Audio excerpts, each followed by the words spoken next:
Welcome back, my friends, to AA Recovery Interviews. I'm your host, Howard L., and I'm an alcoholic. Sober since January 1st, 1988, one day at a time. I'm grateful you've joined us.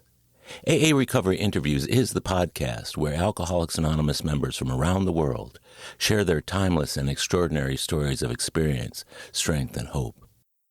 Today's interview features my longtime friend, Tom W., whom I met at one of his first AA meetings more than 27 years ago. What's interesting about Tom is that he had been dry for 9 years when he joined AA, but his behavior during those years was every bit as alcoholic as if he had been drinking the whole time. Growing up in a very dysfunctional home, Tom's early life was fraught with daily fear, shame, and lack of direction. His years in the Army during the Viet Nam War and his early business career were soaked in alcohol and abhorrent behavior. By the time he was married and had 2 young children, Tom's bitter and self-righteous temperament had recreated the same kind of toxic environment in which he'd grown up. As Tom's burgeoning alcoholism was fracturing his marriage and family, he somehow managed to stop drinking. However, his dry years provided little relief from the madness. He found himself living on a miserable decline of mind, body, and spirit. The suggestion that he join AA, despite being dry, finally struck a responsive chord in his otherwise demoralized life, and he started to attend meetings. Tom's tenuous hold on the program in the beginning eventually became a tighter grip on all of the tenets necessary to live an AA-enriched life, including regular meetings, prayer, meditation, and unceasing service work. Tom has always stated his sobriety date as the day he entered AA, rather than the date he stopped drinking. This important difference between simply being dry and staying sober in AA has been well demonstrated by Tom over the years. I've personally heard him share those differences with newcomers in countless meetings we've attended. His is an important message that needs re-emphasis whenever alcoholics consider just getting dry in lieu of getting sober. The many gifts in Tom's life since sobriety are proof positive of the power of a spiritually centered and active program.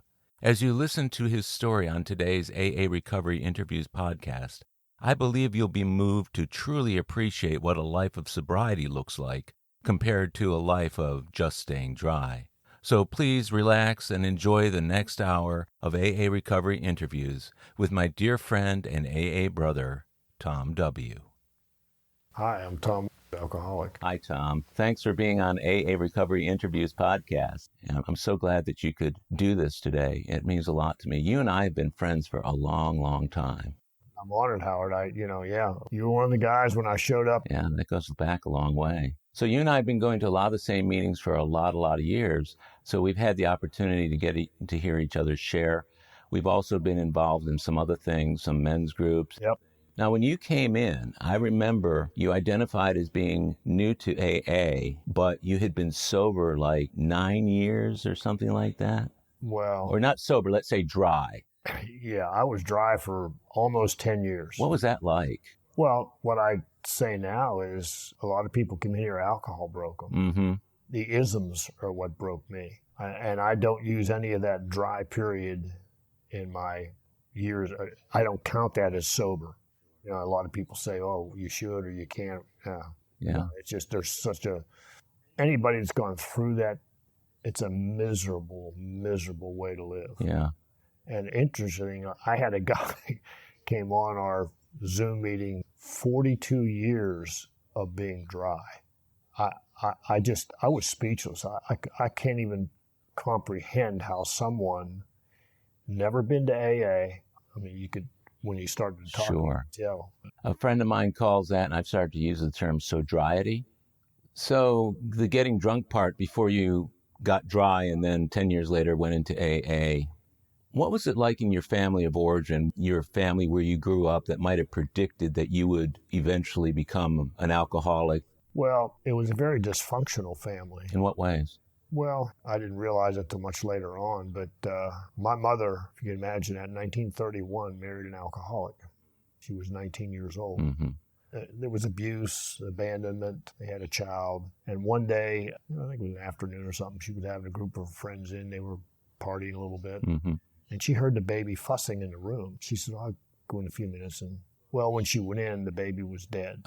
Yeah, it was a SID back in 1931. And she got divorced, whatever. And I mean, that broke them up completely. She went back to live at home. Mm-hmm. I knew her mother well. I can't even imagine the abuse that she took. My mother was abused physically by her mother till she was 15. And one day when she raised to hit her, she grabbed her arm and said, no more. And her mother never touched her again. My dad was, his father was an alcoholic. On his way home one night, fell into a ditch, caught pneumonia, died 3 days later. So my dad had two brothers, his mother, on the north side of Pittsburgh. And she ended up cleaning toilets, cleaning lady, commercially for the rest of her life. So that was the background. My mother and dad met probably 14th year some after the SID my mother had. They traveled in the same group. He knew a little bit about it. He said, so tell me what happened. And she told him what happened. And he said, I don't want to ever hear another word about this. So it was what my mother had going on inside of her, I can't even imagine. Must be pretty tough. Yeah, I mean, she was the guilt. When my brother and I came along, I always like to say we were emasculated. She was so scared to death something was going to happen to one of us that she basically emasculated us. We lived in a small town, about 10,000 people. The prom was the big deal. My brother was scared. So anyway, he didn't have a date for the prom. One day, my mother marches down into school to talk to the principal and complain about the fact that her son doesn't have a date for the prom. Now, this is a town of 10,000 people. Word gets around. Yeah. So that was the epitome under which we grew up. Just self-conscious, absolutely consumed with fear. Was there a lot of physical abuse? Verbal. It was all verbal. At the age of 5 or 6 years old, I would have nightmares, horrible stuff like that. Childhood was early, 5, 10, 12, scared of my shadow, bullied some, but I was an athlete, so I got into that stuff that kind of helped, and that was my persona for Sports. My life. Well, sports, yeah, but also I may be dying inside, you were never going to know it. And I had to always look good. We just didn't talk. You didn't have a father in the picture, did you, at that point? Oh, yeah, he was in. Yeah. He was in the picture? Oh, yeah. And that was the thing that really, and I never got closure with my dad, because at some point in time I wanted to ask him, why didn't you protect us? Whether I was a younger one, I don't know, but what I was able to do at the age of 19, I went away to college, 500 miles away. I played golf. I went to Wake Forest. I thought maybe I could get down there, but they played a different game than I did. My first year back, see, my mother if I started to date once I started to date, because she was, unbeknownst to me, she was so scared, it was a pattern. Once she thought I was getting serious with somebody, well, let's go out and have dinner. I want to meet her. And so we'd do that. She'd come home. She's, no, I think you're getting too serious with her. You need to break up with her. And I did 3 or 4 times in high school. Well, I came back after that freshman year in college. I had been on my own, nobody telling me what to do. And she started. And we had what I call Donnybrook. I mean, just screaming and yelling, arguing. I mean, it went on for a couple of hours. Matter of fact, she had to call my dad from a meeting to come home. It really got ugly. I was saying stuff that I had been penned in me for 19 years. And our relationship was never the same. As I got more into the recovery end of it, after I got into AA, well, actually, it started before AA, but with AA, I ended up being able to have closure with my mother, which was wonderful the last 4 months of her life. And she went very peacefully in her sleep. It was estranged from the very beginning to the very end. At what age do you remember first drinking on your own volition? I took my first drink probably at about 15, maybe 16. But I was, played basketball. So you can't drink and be an athlete. So it was 17 when I quit the basketball team. That was the first time I got drunk. At 17? Yeah. My mother was away. Her sister was ill. Her sister ended up taking her own life. She was up in Syracuse with her, and my dad was out of town. So two of my buddies and I, we got vodka and ginger ale, whatever. And we drank it all. And that's where I ended up throwing up, sleeping in it. And terribly hungover and sick. And my mother came home, saw what had happened. I got cleaned up before she got home. So anyway, so I went to school Monday. But as I've said in meetings, I couldn't wait to do it again. I mean, I was horribly sick. I figured I had to, just tweak it a little bit on how not to get that bad. Do you remember feeling good while you were drunk before you got sick, though? Oh, my God. I sure did. What was that feeling like for you after everything you'd gone through up to that point? Well, it's just like that freedom. I mean, my mind is, there's no feelings. I was so self-conscious, I was just so shut down. I thought everybody was looking at me, everybody was judging me, and I wasn't measuring up. And man, I'll tell you, during that time of when I was drunk, it was nirvana. So nirvana from your first drink until you got sick. Did you black out? No, I mean, I listen to guys like I almost say, boy, I wish I could do that. Because my problem was I woke up the next day and all of a sudden the scenes started coming across of and I'm thinking, oh God, did I do that? Oh. So you didn't have to rely on other people telling you what you did. You remembered. No, and it was just all that shame. I was raised in shame, and it's just reinforced it. Like, that's a big burden to bear, isn't it? When you're someone that doesn't feel like they fit in anyway, you have to be perfect in order to be included in the group. Yeah. And then just to look and see how I would act. Because once I got drunk, I mean, I was obnoxious, just absolutely obnoxious. Because I was just, the real me came, it's that Mr. Peepers versus, Superman. So the way you would have liked to have acted but couldn't at home, alcohol released? Oh, yeah. It freed me up to be, to just live all those dreams and who I wanted to be and all that kind of stuff. So you're drinking from the first drink. You couldn't wait to do it again. So how soon after that did you do it again? And was that a pattern that just kept repeating? Oh, yeah. When my son got into the problems, I used to hate these people that would say, oh, yeah, come on over here. They would invite the kids in and they could drink. Well, I had one of those buddies. And we went out to his house almost every weekend and just got fallen down, totally wiped out. I did that the rest of my senior year, at least 2 weekends a month, at least, if not more. And there were a couple really good friends, guys that I'm still friends with today, that we would go out there and we would just get absolutely wasted. Then we'd drive home. So driving drunk. Oh, yeah. And I remember one episode, this poor guy was stupid enough to ask us if he could drive home with us. And then once he saw how drunk this other guy was that was driving, he said, do you want me to drive? Well, we just, I looked at him, I said, if he doesn't drive, I'm driving next. I mean, it was just stupid stuff. Did you ever get pulled over or any consequences from that? My senior year in college, we were coming out of a party and just my date night. If you can imagine this, I mean, God was looking out for me because it was just my date night. Usually at college fraternity parties, you got 4, 6, you got probably at least 3 couples in a car. Fortunately, nobody else was there, just my date and I pulled out, and one of those things that, there's down there and then there's a turn, and here's a long stretch. Well, I looked the wrong way first, and I looked the other way and just pulled out and got T-boned. The guy, I saw lights and I just instinctively turned, and the car hit right behind my shoulder, it was a 4-door. And just the next day, a couple days later, a week later, when I went to look, the whole backseat frame was loose. So if anybody had been in the backseat, they would have been killed. I woke up in the hospital. I had a gash over my head.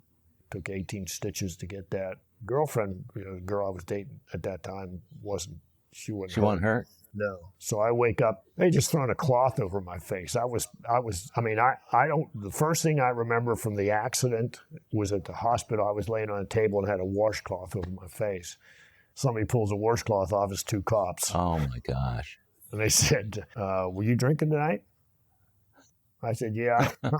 So they gave me a ticket. And of course, this was right when Miranda was coming out. So I said, I went to see a lawyer. Uh-huh. So they didn't give me my Miranda rights. The lawyer said, son, just go to court. Just forget about that. Just go to court. Well, in 1968, I got a $10 fine and $15 court costs. Oh, jeez. $25 to get out of an almost fatal crash caused by your drinking.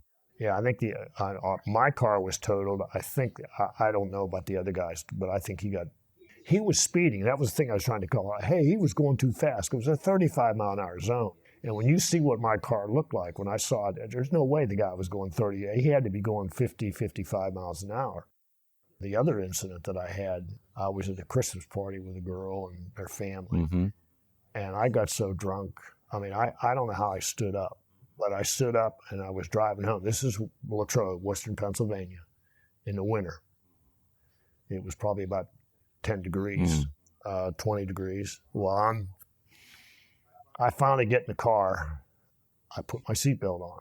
After that first accident, I always had seatbelt on.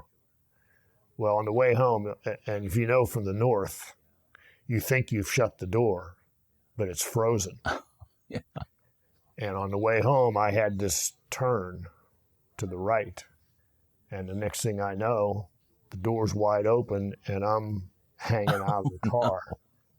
And I grabbed the steering wheel. I had the steering wheel. God had the steering wheel. I don't know how it happened, but I had, and I'm hanging out looking at the pavement. Mm-hmm. However, I have no idea how I got back in the car. I got back in the car, and I thought that was funny as hell. I laughed about that for years. Did you ever at that point attribute getting out of the first accident, getting out of the second accident without being hurt or anybody killed? Did you attribute any of that to a higher power? No. When you were thinking about it, what were the thoughts around that? I didn't really think much of it. I thought, man, what a story to tell. Okay. It was just, God, was that cool? How many guys can do that? It was more that type of, no, I didn't even think at all about. And I was very active with my church. But you didn't see any connection there? No. Now, so this was going on during college. If Viet Nam had not been going on, I'm not sure I would have even gone to college. Mm-hmm. I had, when I look back at it, you look at kids in college that do well, they have some sort of an idea what they want to do. I was clueless. Got in a fraternity my sophomore year and I got out with a 2.00000001. I was going to be a teacher and a coach. And then all of a sudden I realized I'm not going to make much money doing that. So I said, well, I'll take economics. You just barely get out of college. What were the next several years like in Tom's life? Well, I was 1A when I graduated from college. So you're 1A when you get out, and that's what you said, 1968? 69. I graduated in May of 69. In June, I got my induction notice, took my physical, and was inducted in October. My brother, he was in Vietnam, told me, hey, don't join. He said, just get drafted. I said, okay. So I went in and got drafted. But what I didn't realize, all of a sudden they took all of us in this other room and they said, count off by fours. So we counted off by fours. He says, all fours step forward, you're now Marines. Oh my gosh. If they didn't get their quota, they took it out of the Army draft. Good friend of my high school, right next to me, was a 4. He got drafted as a Marine, and I was in the Army. Went down to Fort Jackson. The thing that saved me from Vietnam was a combat medic. Ended up as a combat medic and was supposed to go to Fort Sam, but I got recycled because I got sick, upper respiratory infection. And what I've read later on was the Army stopped giving antibiotics. And so, my fever spiked to 104. They were giving me ice baths to keep it, So I had a pretty bad infection. Then when I get down to Fort Sam, the guys that had been in my class were about ready to graduate. And they said 50 to 75% of them were going over to Vietnam. 3 months later, 7 that went over out of our class, and 5 of them had volunteered. So that saved my life. It's amazing. Well, it didn't save my life, but it saved me having to go over. I would have gone. So you were a medic. Where did you get assigned? I ended up in Japan. Imagine 200 guys out on a company street getting ready, and they call out your name, and they tell you where you're going. I didn't get any sleep the week, probably that last 3 days waiting. And this jerk officer who was doing the deal would call out your name and then wait. Oh, no. And then say, boom. And so I ended up, when I heard them say Japan, it was like, wow. Yeah, you must have breathed a big sigh of relief. Oh, yeah, yeah. Were men from that roll call there also having to go to Vietnam? Oh, yeah. So it just happens that you ended up in Japan. Yeah. Oh, yeah. So because you got drafted, was it a 2-year tour of duty? Actually, I ended up doing 23 months. I got 1 month early out. Uh-huh. And once Vietnam was closing down, I got out in 71. I supposedly had another 4 years of reserve duty. Never heard a thing. So another God deal, so God intercedes yet again in Tom's life, and you don't go to Vietnam. You survive the war. You survive the National Guard duty for 4 years. What did that do to your level of belief and confidence in yourself? Not much. Really? Did you think you were bulletproof or just had escaped? Well, oh yeah, from that standpoint. Can I assume that during your years in the Army in Japan and the years that followed, that you were continuing to drink on a regular basis? What did that look like? Japan has a lot of earthquakes. And I came home drunk one night and just passed out on the bed, and an earthquake hit. If you could see one of these big foot lockers that the military had, it's pretty heavy. I finally woke up, and my foot locker had been moved 10 feet. I'm the last one out of the building. That's, yeah. I continued, and back then you could get a bottle of Johnny Walker Black or Jim Beam or any of that stuff for something like $1.25. From the PX. From the PX, yeah. And then they had the bar over there. They had a lounge where everybody went. And so, yeah, it was just game on. It wasn't very conducive to responsible drinking, was it? I didn't want to be a responsible drinker. As I said before, I never wanted to quit. Yeah. I never wanted to quit. Yeah. If I hadn't become dry, I'm not sure what would have happened. Once you got out of the Army, can you kind of walk us down the road with regard to what you did afterwards and how drinking was woven into the years after you got out of the service? Oh, yeah. I mean, I got out in 71. I ended up getting a job with as a claims adjuster for Liberty Mutual. Mm-hmm. Went to Buffalo, New York. Ended up in an apartment complex with a guy, and 2 or 3 of us became fast friends and went happy hours and getting drunk, and so yeah, it was just continuous. At that time you go to the bar, you try to pick up women and all this kind of stuff, and I remember this one story. This one guy said, everybody be able to pick up somebody except Tom. Tom was always, Was that your reputation? This one guy, there was a group of us around. We were on our way back from Toronto. We had gone up to Toronto and spent the weekend. And anyway, they all ended up with girls except me. Except you. I was over on the side, and the next day going back, there were three or four of us in the car, and the guy, Mike Golden, if I ever had one to slap him, he says, how come you never end up with a girl? It's just, all that shame, all that. Well, as I like to say, if you walk around with a scowl on your face and you look like you're, pissed off at the world, what girl in her right mind wants to go with you? So that's where it was really, and that was in college. That was, I just always had, because what's going on inside of me. You're wearing on your face. Yeah. Yeah, I get it. That doesn't make you the most attractive guy in the world to most women. Yeah. So where did you go from there? So you're up in Buffalo? Up in Buffalo. My dad died. Uh-huh. I had to drive back down there. And, I mean, you see where God intervenes. I'm down in Pittsburgh, and I'm not sure why, but I was down there I guess I was meeting with the Liberty Mutual people in Pittsburgh. Well, anyway, I'm walking down the street, and who do I see but a friend of mine that used to live across the street from me, and then he moved to Arizona. And he said, hey, what you doing, and all this kind of stuff, and told him, and he said, well, why don't you come work for this company? a salesman for Connecticut General, Mm-hmm. their brokerage division where they work through property and casualty agents. And I ended up leaving them and going with this company, which eventually led me down to Houston. And that was another God thing. Was that a straight commission job? Yeah, a typical alcoholic. I went on straight commission. My wife got pregnant, and she stopped working all at the same time. Wow, talk about pressure. But, this is where I would have a great year, then I have a horrible year, great year, horrible year, great year. So finally I just said, I've had enough. I can't do this. So anyway, I go to do an exit interview. They had a position in New York. They had a position in Houston. You couldn't pay me enough money to go to New York City in that area. That's not me. And I thought, Houston, okay. So CG moves you down to Houston? Yeah, 1981. And they bought my house, moved me lock, stock, and barrel down there. Were you married by that point? Oh, yeah. Yeah, this is a girl from Pittsburgh. She was as dysfunctional as I was, a good-looking woman. So we go out. Mm-hmm. 3 months later, we're engaged.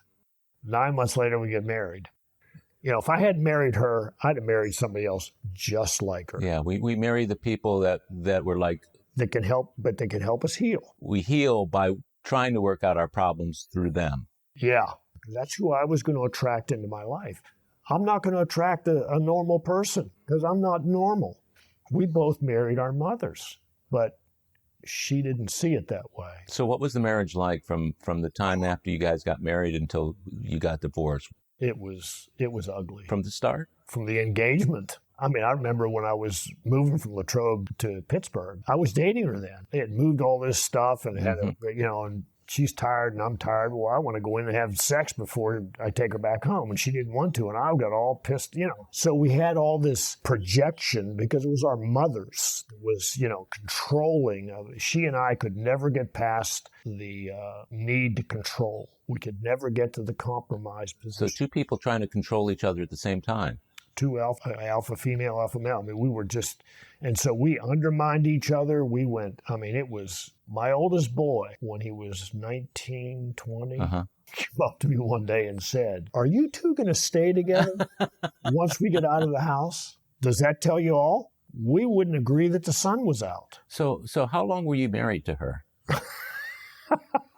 26 years. 26 years. 26 years of, and I finally said, after getting into the 85, the dry drunk stuff, and I started to really get into stuff. Well, number one, when I got into that period, I said, hey, I'm fine now. I'm good. Yeah. I need to fix her. I dragged her to 7 different marriage counselors trying to fix her. She didn't want to be fixed. Yeah. She wanted to fix you. Yeah, but I stayed at a couple of them. And I remember when I was getting ready to leave the first time in 1993, and I was in group therapy, and the guy said, "We'll do that. You can do that, and we'll support you." He said, "Or you can stay, and it's a wonderful laboratory for learning about yourself." And I stayed, so that when I did leave, I was done. I knew my first wife would have stayed with me till we died. Because I looked at my dad and my mother's relationship. Yeah. They bickered all the time. I truly believe that my dad finally, that's why he died. He had just to get out of it. Yeah, he had a massive myocardial infarction on the way to the hospital. My mother was driving. When I look back on it, I truly believe he figured that was the only way he could escape. So you're in this relationship with this woman that you married for 26 years. At what point did you actually stop using alcohol? Was that 85. I was 74, 85, 11 years. So you were married 11 years. So at the time that you first stopped drinking. So you had 11 years during which you could theoretically drink the problems away? Yeah. Were you able to do that? Or did alcohol facilitate any relief? She put up with some abuse from me. Oh, yeah. Yeah, I was an obnoxious drunk anyway. And so once I got drunk, I could just take the anger out on her, the anger that was my mother that would transfer to her. And so, yeah, I was and drinking and driving. She got scared a couple of times, which I don't blame her. Boy, I just lost. I remember one time driving back, I stopped the damn car and said, "Get out." I said, "You drive." "Good, you drive, damn it." You think, well, she's scared to death. She's absolutely petrified. Which, poor thing. I mean, I understand. When I look back on it, I was a complete jerk. So she couldn't control you when you were sober, but it was even more difficult to control you when you were drunk? Oh, yeah. We undermined each other with the kids. Yeah. It was just terribly dysfunctional. That was another God intervention. I swore I would never raise my kids the way I was raised. Yeah. And then one day, my younger one was 5, my older one was like 9. And I put them in their timeout because they were, pissing me off. And I heard them back there giggling. They each had their door open. They were talking and laughing. And I went back and I grabbed, 5 years old, grabbed him and shook him, and I pulled him out of, and he could have hit his head. I was just, and I got scared. And I was really scared. And again, here's God. I'm driving down the road shortly, I don't know what time frame after that. And this voice, loud and clear, says, join the Catholic Church, which was a joke because Protestants, Catholics, 50s, 60s, you just, of course, true alcoholic, I've married 2 Catholics.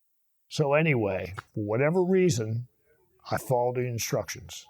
And I went into, because that was a big beef with us. That was the whole issue between her mother. When we were first engaged, her mother's first words were not congratulations. It was, my grandchildren will be raised Catholic, which was like a red flag. And my poor wife put on 60 pounds with the birth of our first child. She was scared to death. She had 2 assholes that she was dealing with. Right.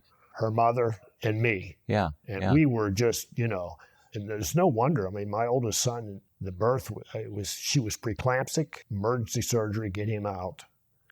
Her blood pressure started really going. So he really didn't want to come into the world, not into what was going on then. What I know now, those 9 months he spent, probably no different than the 9 months I spent with my mother. With my mother, all the fears, and now my wife is the same thing. She's got all these fears about her mother and me and all that. We had 2 of the most expensive pregnancies. My younger son she had placenta previa. She had bleeding episodes. The last one is in the middle of the night.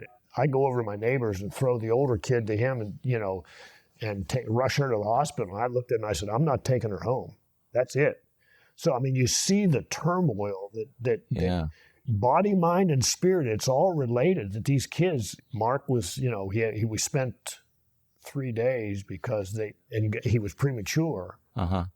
He had to go into the ICU for a couple of days because his lungs weren't developed enough. So all this is going on, and you've got the 2 boys, you got this relationship, this marriage that's just not going well. 11 years in, you make the decision to stop drinking at that point. Was there a precipitating factor that made you say, I got to stop drinking? No. What was behind the decision to stop? I couldn't get drunk. If I couldn't get drunk, I didn't like the taste of the stuff. And if I couldn't get drunk, I wasn't going to drink it. This is unusual, but I have heard of it before. And every time I've heard you share about it, it's always made me think. I wondered, how many people stop drinking because they can't get drunk? And probably not a whole lot. You'd probably continue to drink until the point at which it kills you before you'd admit that you couldn't get drunk. Yeah, which is what I don't understand. I have no idea. Have you ever looked into that? I mean, have you ever researched why that is, why someone can get drunk, drinking, and then all of a sudden you cannot get drunk? Is it because of the way the body processes the alcohol, or what's up with that? I never have looked at it. I stopped with it. To me, it was divine intervention. We'll be right back. My friends, if you're enjoying listening to my AA Recovery Interviews podcast, check out my latest audiobook, Lost Stories of the Big Book, 30 original stories missing from the 3rd and 4th editions of Alcoholics Anonymous. It's an engaging audiobook that brings these stories to life for AA members who've never seen them. These timeless testimonials were originally cut to make room for newer stories in the 3rd and 4th editions. But their vitally important messages of hope are as meaningful today as they were when they were first published. Many listeners will hear these stories for the very first time. Have a free listen to Lost Stories of the Big Book on Audible, Amazon, or iTunes. It's also available as a Kindle book and in paperback from Amazon. While you're there, treat yourself to another audiobook I produced, Alcoholics Anonymous, the story of how more than 100 men have recovered from alcoholism.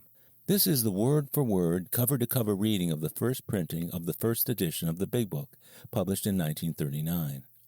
It's a comfortable, meaningful, and engaging way to listen to the Big Book, anytime, any place. Have a free listen at Audible, Amazon, or iTunes. You're going to love it. And we're back. So 11 years into the marriage, you stopped drinking, but you still got another 15 years to go in the marriage. And this is what, 10 years before you come into AA? August of 85 is when I watched that Crisis in the Family, and that, since that time until January of 95. So throughout those years, you weren't drinking. 10 years, you're enduring life, and you're raising kids, and you're trying to make a living and doing what you can to live your life. But then you make the decision, I should go into AA, even though I've been dry for 10 years. What made you decide to come into AA at the point when you did? My oldest son at age 15 came up to me and said, I'm going to drink and you're not going to stop me. And he was right. I just didn't realize it. What precipitated him doing that or saying that to you? Was there something going on that you just didn't know about? Oh, yeah. Yeah. I mean, he's very successful today in the counseling business. At the age of 13, he started sneaking out at night and driving our car all over Houston. Mm-hmm. And I found out about it, finally, I don't know how. And then, so we had problems with him from the very beginning. It was just, and all he was doing was, this was a thing that infuriated me with my wife, my first wife. At that point, I knew all he was doing was acting out our issues. He saw a dysfunctional relationship, and it had to hurt him to the core. I mean, it was just terrible what we did to our children as far as the acrimony between us. So at 15, he comes to you and says, I'm going to start drinking. There's nothing you can do about it. He'd never seen you drink, or had he, when he was a little kid, I guess, right? Let's see, 74, well, 74, yeah. Oh, yeah, he'd seen me, yeah. But by the time he said that, you hadn't drank in a long time. Yeah, I'm almost AA. The group therapy episode I told you about, that's when he first started acting out, and the guy said, isn't that interesting? He said, you ever think about that? Because that was the first time my son got caught drinking. So anyway, my son says that to me, and I looked at him, and I said, well, let me tell you something. When you get caught, I said, not if. I said, when you get caught, I said, you have one phone call to make. I said, don't waste it. I said, don't call me. You told him not to call you? Yeah. Was that your version of tough love at that time, or what were you thinking? That was my version of being an asshole, an angry asshole. Yeah, I would love to say, oh, yes, yeah, it's seen the light now, and I knew, yes, and it would take, yada, yada, yada. Yeah, no. No, I was just a jerk, absolute jerk. And see, I had to look good. So I'm being a wonderful parent because I'm giving my kid tough love, and I'm showing him, hey, no, I wish. It looks good, but no. So there was his ultimatum that if to not waste the call when he's in trouble, not call you.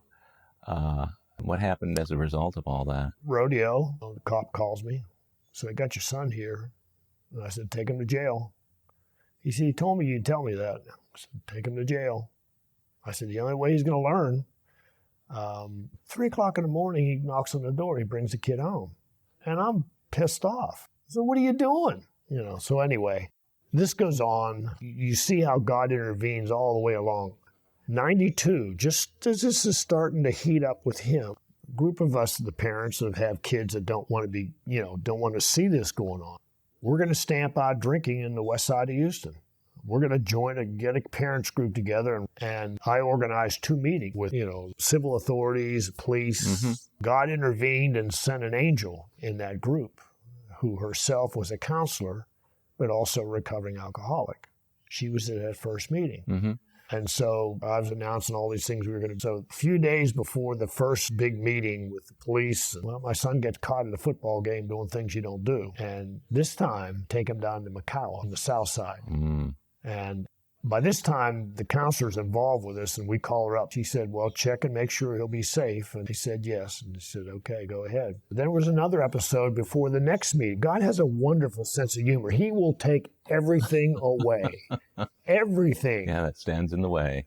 Second episode, just before the meeting again, same thing. Everybody knows. The same son. Yeah. And so anyway, it was after that second meeting, and the police and everybody look at me and say, dude, you probably need to take, there's nothing you can do, because I'm trying to change the rules, how they, because it's so difficult, a minor in possession, all this stuff is really difficult to and the cops are frustrated, whatever. They finally look at me and say, take care of your kid. So you're in a very hypocritical situation there, aren't you? Again, I'm going down fighting. It's not me. I'm trying to do. It's not my fault. That's the whole, Yeah. And finally the group, they had pointed somebody else, say, Tom, we don't think you should be running this. Oh, jeez.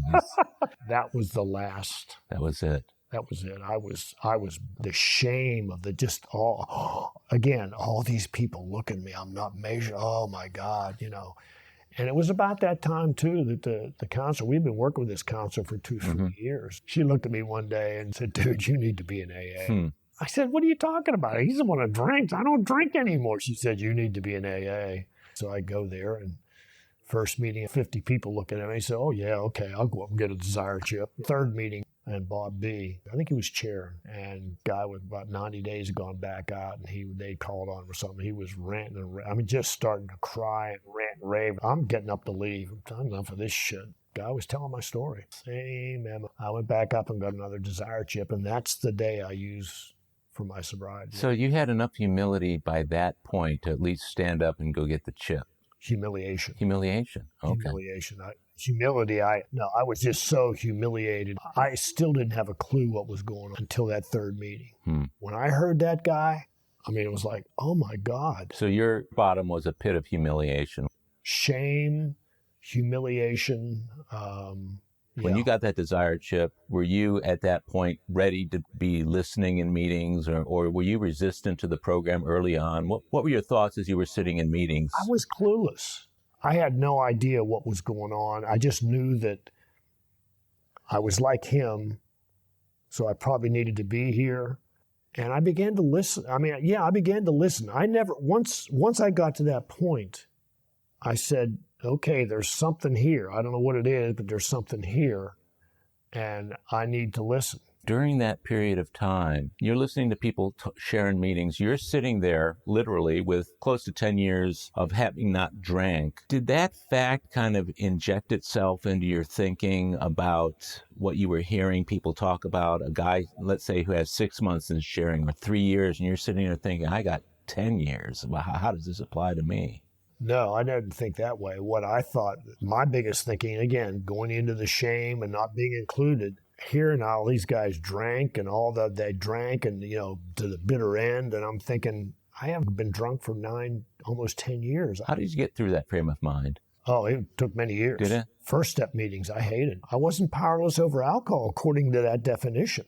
Second half, my life, it was a mess. Yeah. But I couldn't say I'm powerless over alcohol, because when I'd stopped drinking, I hadn't gotten to that point where that road of no return. Right. So I'm thinking, do I really belong here? Well, so I hated first step meetings until probably it's taken me, 27 years? It's taken me probably a good 20 plus years to where I finally say, hey, yeah, I'm alcoholic. I drank alcoholically for 21 years.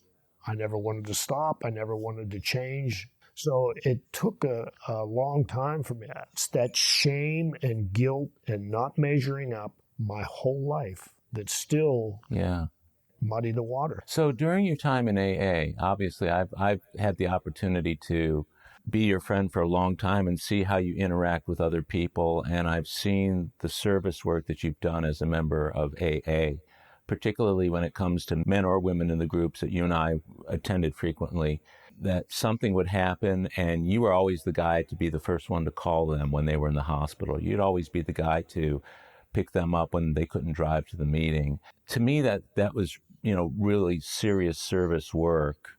I wanted to ask you about the connection between that particular service work and you getting to the point at which you finally felt really comfortable being in AA.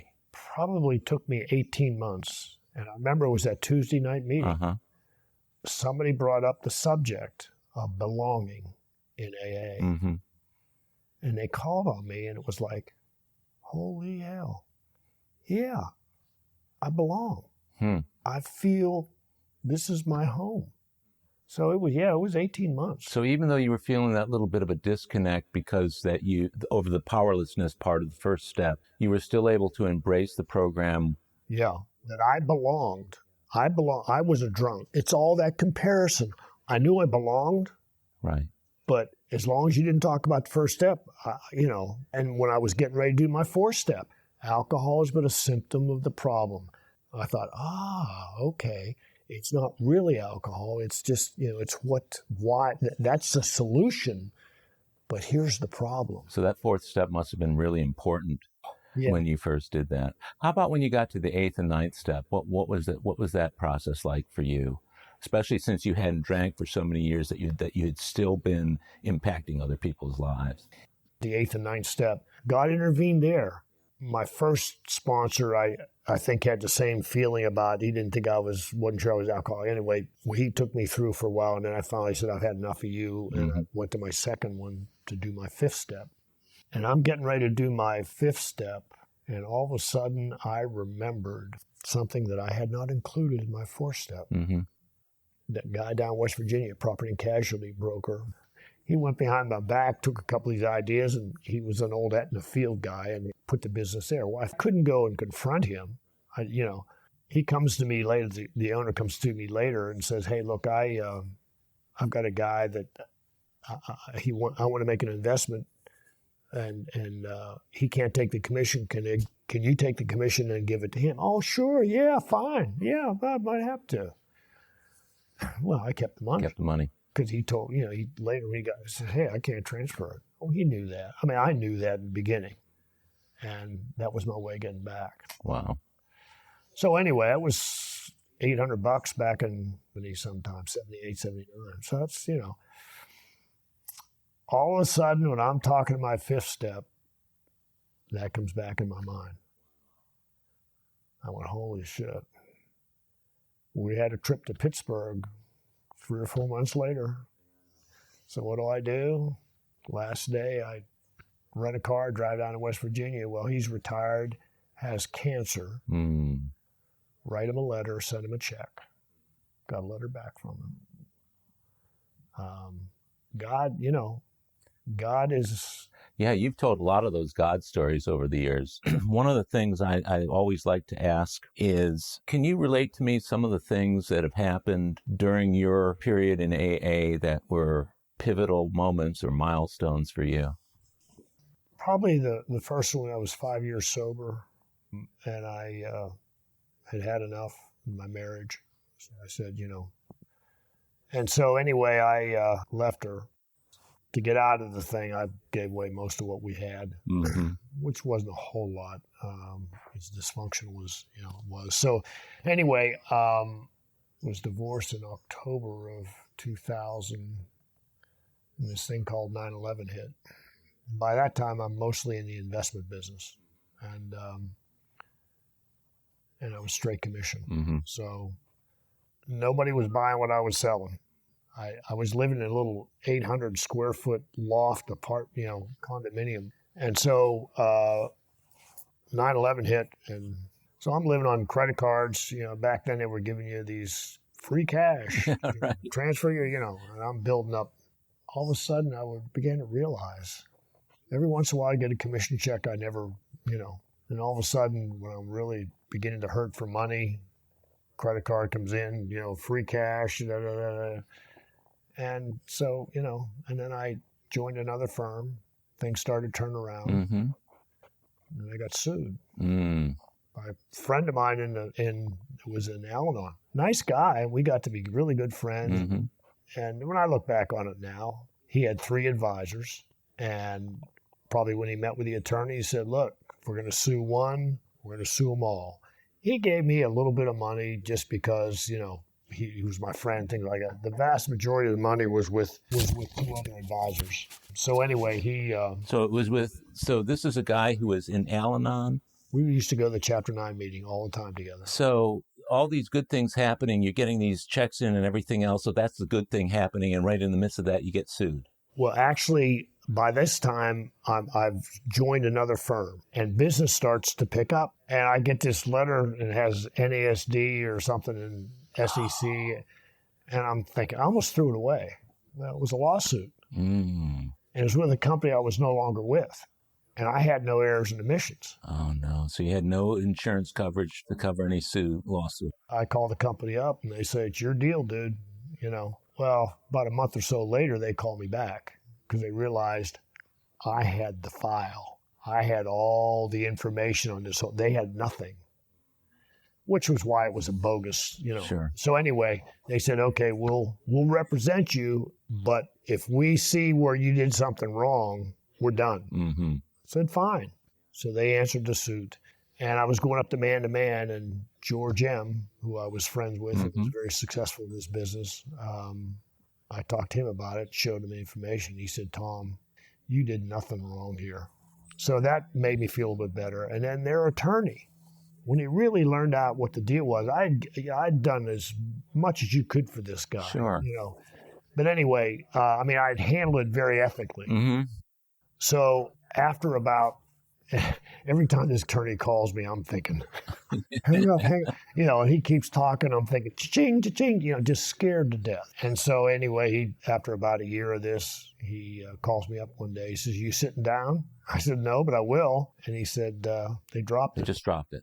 Yeah. He was just trying to get a settlement. And fortunately for me, a lot of companies will just say, screw it, let's just settle it. They didn't. And I think this attorney had something to do with it once he saw how I had handled it. So anyway, and he said, look, this didn't come from me. Please don't tell them this. Mm-hmm. But he says, you have no business having to pay all this. Mm. So anyway, my boss and I got together and sent him an email detailing why they should have a piece of it. I never heard a word from him. So that was about 12 months worth of constant angst and trepidation, I guess. Yeah, every time that damn phone rang on an attorney, I was scared, and all this kind of stuff. It just took a toll on you emotionally and monetarily during that time. Must have been hard to really get your mind into your work and everything else. Well, again, I showed up at meetings and I talked about it. Yeah, I remember you talking about it too. And then the other thing was cancer. Yeah. The other thing was, When did that happen? What year was that? Diagnosed in 2018. Like I always say, if you have your first colonoscopy at age 71, you can get cancer. Mm. And so that's what happened. But what was interesting was, I hear all these people say, God, when I hear I have cancer, I get scared. I don't know why. Mm-hmm. I have no idea other than God was preparing me, because I do think he prepared me for this, for all the stuff that came into my life over my life. But I thought, oh, wow, I got cancer. The only thing that irritated me was the doctor didn't even do a biopsy. He came back from the colonoscopy and said, you got cancer. Huh. And I looked at him, I said, wait a minute, you're not going to even do a biopsy? He said, no, I don't have to. It was that bad, huh? As it turned out, it was. Yeah. He said, though, his point was, he said, we got it pretty quick, so I don't think you're going to have an issue. And so they got me to a surgeon. Right away, I called up a friend of mine, and she referred me to somebody, and she referred to somebody else, and I got into a natural protocol. Mm-hmm. One of them ended up being THC, the marijuana. Mm. When she referred me to this person, they started talking to me about it. I said, okay, wait a minute. I said, I'm an alcoholic. Recovered. I got 26 years, 25, whatever. I said, I got to talk to my sponsor. So I talked to my sponsor, and he said, number one, did you go looking for this? I said, no. Mm-hmm. Number two, are you going to take it as prescribed? Yes. Number three, if you begin to see it's an issue, are you going to get off of it? Yes. He said, Tom, go ahead. Mm-hmm. And so I took it once a night and some other stuff that she gave me. But I also interviewed with a couple of holistic doctors. And the second doctor was the one that I had used, her predecessor. She said, it's funny, we have a lab over in Greece. And she said, we have a lot of success with 9 enzymes. We're all varying degrees of success. So I went on a program of 3 at a time for a month, next 3 at a time, yada, yada. And anyway, after the surgery, and a real God thing, I wish I had had other stuff happen before, because I went out to have that surgery done, And I got out of the car, and I had this feeling come over me at 5:30 in the morning. I'm down there. Don't do this. And I could tell it was not my mind. It was something else saying, you don't need to do this. This is the surgery to remove the tumor? Yeah. Now, I don't think my wife and everybody else would have just been. This is your second wife you're talking about now? Yeah, right. Okay. Which where I'm very happily married. But I didn't have the courage to do that. As I look back on it now, I wish I had. He told me the surgery would be 4 hours. It was 7 because he cut an artery. He told me that he would take 12 inches of my colon, took 18 inches, and that's created issues of its own. Sure. When I got to go. It's getting a lot better now. They were able to do the resection. Now, what was really fascinating, I was at this time had several different prayer groups. AA, I have a group out of India, a Golden Age movement. So I had my name in all these lists. Please pray for me. I'm talking to this guy the next day, and I said, I had a lot of people praying for me. Now, this is a surgeon. He said, I felt a presence. He said, when I was doing this surgery, I felt a presence. Now when I look back on it, I said, I'm damn glad that presence was there. I mean, you cut an artery. It was just, some of it was, I had some issues with a pancreas mass they found, which really, that scared me. They thought that might be a tumor, huh? Yeah, but boots. I went up and told him about that. He said, don't worry about that. He says, I had one of those too. He says, you'll find out it's benign. But that complicated the surgery. So it was all kinds of a mess. And I spent 4 days in the hospital, went home, wasn't feeling well. I had to go back in the hospital for 2 weeks. I got C. diff. I lost 40 pounds. I finally got home. One incident before, when I was home during those first 4 days, I mean, it was miserable. And I had a camping knife over on the other side of my bed. And I thought about it. Yeah, I really did. I had some thoughts. What were those thoughts telling you? You stick one in there, it was a very sharp knife. Right. I mean, all I had to do was, you'd probably hit the jugular and and I thought about it. I really did. Because you thought you were done for at that time by the cancer? Or? Well, it was just all the pain and the misery that, and I didn't even know. This was before the C. diff. And C. diff is some kind of infection. Yeah, and once it started. That was happening to you for 2 weeks before you started getting better. Yeah, then I came home. You guys brought some meetings to me, and I started to gain the weight back. It took a while. I exercise, and it's been, I just got my 3-year clear. Clear meaning no cancer? Yeah, no cancer. Wow, congratulations on that. Yeah. Well, and I've tried to talk to people about this, but, I took the enzyme, but that's not what cured me. All the books and tapes and stuff that came to me, I put together a protocol. In the morning, I would sit in meditation, and I would visualize a doctor coming into me, sitting down and say, Tom, your cancer's gone. And it also said, okay, how does that make you feel? Well, you're in joy. Stay with that feeling. See yourself, just like just what the Bible says. Christ said, ask knowing you've received it. I would do that morning. I would do that night. I would listen to I had music. I love music. Yeah. See, because I believe that cancer cannot live in an environment of gratitude, joy, tolerance, love. Why did I get cancer? I was one angry son of a bitch, judgmental. All that, that's where cancer thrives. Yeah. I truly believe that. Whether it's true or not, it was for me, and I'm cancer-free today. And you've shared that story so many times in so many different settings that I know every time I hear you share it in a meeting, it's been impactful. There are other men in those meetings who have gone through, are going through, or will go through what you've gone through, that I think what you just said has really been extraordinarily impactful on people over the time that you've been saying it. I've had some people say that to me, and what I found out later was mine was just under stage 4. So you went the holistic approach. I went the holistic approach. And I truly believe God knew what an idiot I was as far as colonoscopies, that he said, we need to get this guy some help. It's just, we have no idea how much you have a part in healing. That was the thing I heard. Two common threads of survivors. They believe they're going to get better. They believe in the protocol. Doesn't matter what it is. Whatever they believe will make them well. Yeah, the mind is a powerful, powerful tool for that, isn't it? Yeah, so you've had this process of meditating and doing a lot of mindfulness for many, many years. The cool thing is that you have been sharing about this since the practical experiences that you had using it, right? And so here you are after the fact, and 3 years later, you're cancer-free. You continue to share about this in meetings. I've seen other men walk up to you after meetings where you've shared that, and I know that they are inquiring about what you did, how it happened, and it's been beautiful. And to me, the kind of service work that you do with that is just astounding. And when Boots was going through what he was going through, he was able to be helpful to you. And then you in turn were able to be helpful to all these other people. The cool thing about AA, Tom, and to me, it gives us a forum in which we can express gratitude that then helps other people, where we can express that connection with a power greater than ourselves. Other people around us can see it working. So maybe it possibly can work for them. First, thank you very much for your comment. It means a lot coming from you. It really does. But you're right. I mean, we talk about life. We get real.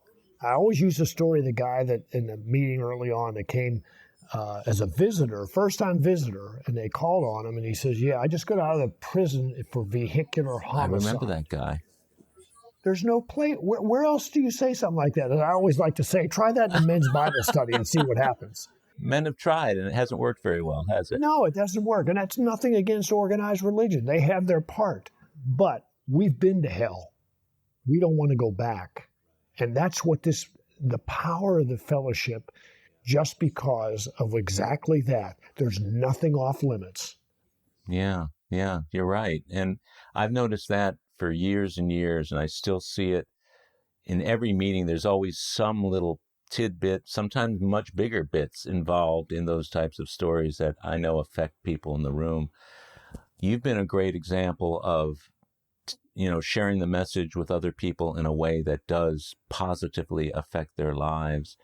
And I feel really blessed to have been going through the journey with you. And we continue the journey, which is very, very cool. And the thing I'm most excited about in you doing this AA Recovery Interviews podcast is that there will be people who hear this who you and I will never ever see, will never even know they've heard it, won't know who they are. And of course, I keep things pretty anonymous, so they won't necessarily know who you are. But just the story, the universality of it, the hopefulness of it, I think is going to save some lives. You've been a great friend, and I want to really thank you for doing this, Tom. I love you, and you're just a big factor in my sobriety to this day, and I look forward to many more years with you. Well, Howard, I tell you, everything you said, I got to say right back to you, because as I say, you've been there, and the service you're doing here, that's the power, because now we have the opportunity, we pass it on. We do, and it makes a big impact on other people. Again, many thanks for doing this, Tom, and well, bless your heart for what you do, Howard. I really do. I love you. You're beautiful. And I appreciate the opportunity to do this. It's a way to pass on what we came to believe. Yeah, and here we are. Thanks, Tom. Thank you, Howard. Well, my friends, that's a wrap for today's episode of AA Recovery Interviews. Thank you for tuning in. If you enjoyed AA Recovery Interviews, will you please tell others how to listen to it? Think of it as a little AA service that spreads the word about this rich and meaningful listening experience. It's yet another helping hand we can all extend to alcoholics everywhere. Visit my website, aarecoveryinterviews.com, where you can listen to every episode of AA Recovery Interviews. And if you want to contact me directly with any comments or suggestions, simply email howard@aarecoveryinterviews.com. By the way, this podcast strictly adheres to AA's 12 traditions and all General Service Office guidelines for safeguarding anonymity online. I pay all production costs, and no one receives financial gain from the show. AA Recovery Interviews and my guests do not speak for or represent AA at large. This podcast is simply my way of giving back to AA that which has been so freely given to me. The next episode of AA Recovery Interviews is on the way, so keep coming back. It'll be here soon.